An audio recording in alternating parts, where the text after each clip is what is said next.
Hi hello friends, இன்னைக்கு நம்ம இந்த வீடியோவில் நம்ம பிரபாஸ், அதுக்கப்புறமா நம்ம உலகநாயகன் கமலஹாசன் இவங்க 2 பேரும் சேர்ந்து நடிச்சு இப்போதைக்கு ரிலீஸ் வெயிட் பண்ணிக்கிட்டு இருக்கிற கல்கி படத்துடைய அப்டேட்டை பற்றி தான் பார்க்க போகிறோம்.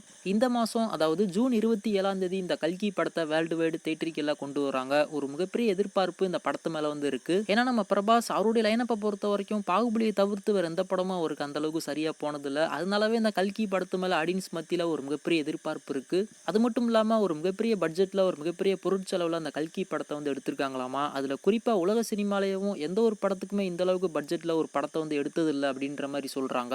அதாவது கிட்டத்தட்ட ஒரு 700ல இருந்து 800 கோடி ரூபாய் வரைக்கும் இந்த படத்துக்கு செலவு பண்ணி ரொம்பவே பிரம்மாண்டமா இந்த கல்கி படத்தை வந்து எடுத்து வச்சிருக்காங்க. ஸோ கண்டிப்பா நம்ம பிரபாஸ்க்கு இந்த கல்கி படம் ஒரு மாபெரும் வெற்றி படமா அமையும் அப்படின்னு சொல்லிட்டு நம்ம எல்லாருமே நிச்சயமா எதிர்பார்க்கலாம். ரீசெண்டாக அந்த கல்கி படத்துடைய அஃபிஷியல் ட்ரெய்லரை படத்தரப்புல இருந்து கொண்டு வந்திருந்தாங்க. கண்டிப்பாக நீங்கள் எல்லாருமே பார்த்துருப்பீங்க. ஒரு ஹாலிவுட் படத்துக்கு நிகராக அந்த படத்துடைய ட்ரெய்லரை வந்து மேக் பண்ணி ரொம்பவுமே சூப்பராக கொண்டு வந்திருந்தாங்க. அந்த ட்ரெய்லருடைய விசுவல்ஸாக இருக்கட்டும், கலர் டோனாக இருக்கட்டும், எல்லாமே பார்க்கறதுக்கு பயங்கரமாக இருந்தது. அதில் முக்கியமாக நம்ம சந்தோஷ் நாராயணன் அவர் தான் அந்த படத்துக்கு மியூசிக் டைரக்டராக ஒர்க் பண்ணியிருக்காரு. அவருடைய பேக்ரவுண்ட் ஸ்கோர் எல்லாமே இந்த ட்ரெய்லரில் பார்க்கறதுக்கு ரொம்பவுமே நல்லா இருந்தது. அது மட்டும் இல்லாமல் நம்ம உலகநாயகன் கமலஹாசன் அவரையுமே அந்த ட்ரெய்லரில் வந்து ரிவீல் பண்ணியிருந்தாங்க. இன்னமும் சொல்லப்போனால் அவர் தான் அந்த படத்துடைய மெயின் வில்லன். அவரையுமே இந்த ட்ரெய்லர்ல ஒரு டெரரா காமிச்சிருந்தாங்க. கண்டிப்பா இந்த கல்கி ஒரு உலகத்தரம் வாய்ந்த ஒரு படமா நிச்சயமா இருக்கும். அதுல மட்டும் எந்த ஒரு மாற்றமும் இல்ல.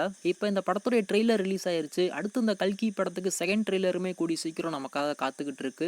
அதாவது அபிஷியலா சொல்லணும் அப்படின்னா அந்த ட்ரெய்லர் நமக்காக காத்துக்கிட்டு இருக்கு. அன்அபிஷியலா சொல்லணும் அப்படின்னா அந்த செகண்ட் ட்ரெய்லர் வந்து லீக் ஆயிருச்சு. எல்லாருமே இந்த செகண்ட் ட்ரெய்லரை பார்த்து முடிச்சிட்டாங்க. நீங்க யாருனாச்சும் இந்த கல்கி படத்துடைய செகண்ட் ட்ரெய்லரை பார்த்திருந்தா கண்டிப்பா கீழே மறக்காம கமெண்ட் பண்ணுங்க. செகண்ட் ட்ரெய்லரை பொறுத்த வரைக்கும் அதையுமே ரொம்ப பிரம்மாண்டமா தான் மேக் பண்ணி கொண்டு வந்திருக்காங்க. இப்ப அந்த ட்ரெய்லர் அன்அபிஷியலா லீக் ஆனதால இன்னொரு 2 நாள்ல இந்த கல்கி படத்துடைய செகண்ட் ட்ரெய்லரை படத்தரப்புல இருந்து அபிஷியலா கொண்டு வந்துருவாங்க. ஸோ அதையுமே நம்ம வெயிட் பண்ணி பார்க்கலாம். இதெல்லாம் மட்டும் இல்லாம அந்த கல்கி படத்தை ஐமேக்ஸ்லயுமே கொண்டு வர போறாங்க. அதாச்சும் ஐமேக்ஸ் கேமராலலாம் இந்த படத்தை வந்து அவங்க ஷூட் பண்ணல. ஐமேக்ஸ் ரேஷியோல கன்வெர்ட் பண்ணி இந்த படத்தை வந்து இப்போதைக்கு ஐமேக்ஸ்ல கொண்டு வர போறாங்க.